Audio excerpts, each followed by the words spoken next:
In the Mormon Church, marriage is seen as a sacred covenant, essential not just for this life, but for eternity. For many members, this belief creates an environment where the pressure to marry is overwhelming, especially for those whose sexual orientation doesn't align with the church's teachings. This article delves into the experiences of gay Mormons who are pressured to marry within the church, exploring the emotional, psychological, and spiritual turmoil they endure as they try to reconcile their faith with their identity. But what is the church's stance on marriage? The Church of Jesus Christ of Latter-day Saints, commonly known as the Mormon Church, teaches that marriage between a man and a woman is ordained of God and is essential for achieving the highest level of salvation. This doctrine places immense pressure on members to marry, often at a young age, and to adhere strictly to the church's teachings on sexuality. For LGBTQ+ members, this doctrine presents a significant challenge.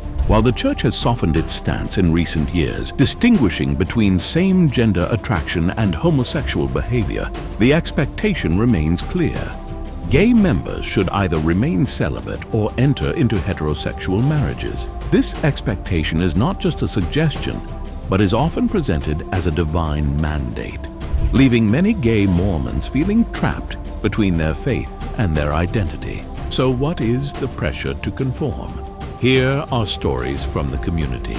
One of the most publicized cases of this pressure is depicted in the TLC documentary, My Husband's Not Gay. The show follows several Mormon men who are attracted to other men, but have chosen to marry women due to their religious beliefs.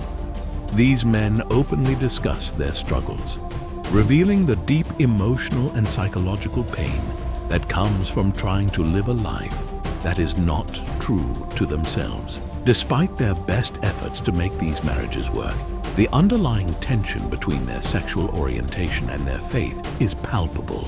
Devin Gibby, another member of the Mormon Church, shared his story in various interviews. Devin married a woman as expected by his family and church, despite knowing he was gay. For years, he tried to conform to the church's expectations, hoping that his feelings would change or that God would somehow make his marriage work. However, the strain of living a lie became too much, and Devin eventually decided to leave both his marriage and the church. His story highlights the devastating impact that this pressure can have, leading to broken marriages, strained family relationships, and deep spiritual crises. Alastair Ekpenyong, a Black Nigerian-American Mormon, also faced a similar struggle. Alastair, who converted to Mormonism as a teenager, grappled with his identity as a gay man within a religious framework that did not accept his sexuality. He spent years trying to reconcile his faith with his identity, remaining within the church while keeping his sexual orientation a secret.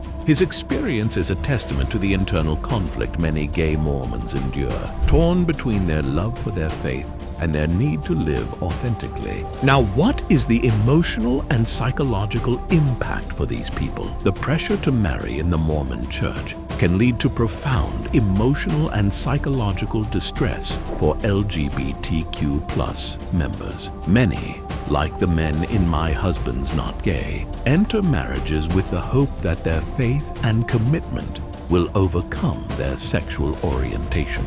However, these marriages are often fraught with challenges. The lack of sexual attraction, coupled with the emotional disconnect, can lead to feelings of isolation, depression, and anxiety. For their spouse, the situation is equally difficult.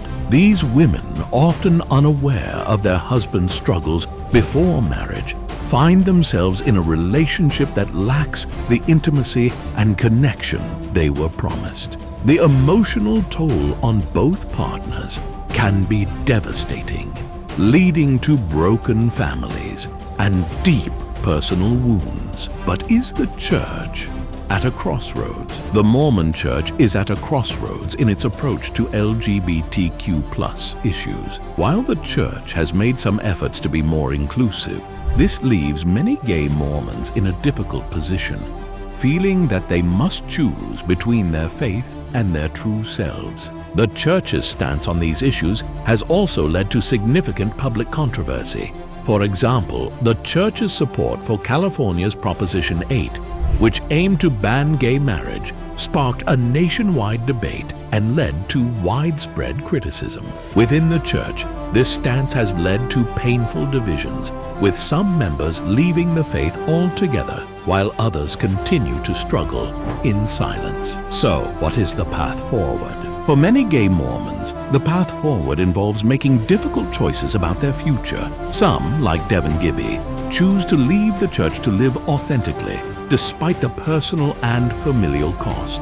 Others, like the men in My Husband's Not Gay, continue to try to balance their faith with their sexual orientation, often at great personal sacrifice. There are also those like Alastair Ekpenyong, who remain within the Church, hoping that change will come.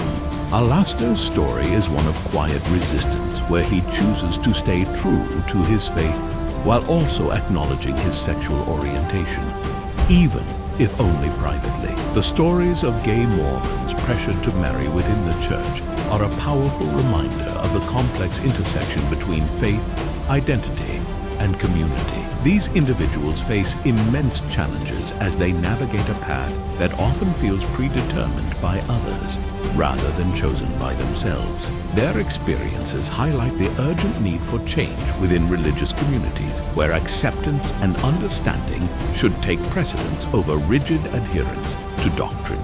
As the Mormon Church continues to grapple with these issues, the voices of those like Devin, Alastair, and the men in My Husband's Not Gay serve as a crucial reminder that true faith must also include love, compassion, and acceptance for all. If you found this article insightful, please share it with others who might benefit from these stories.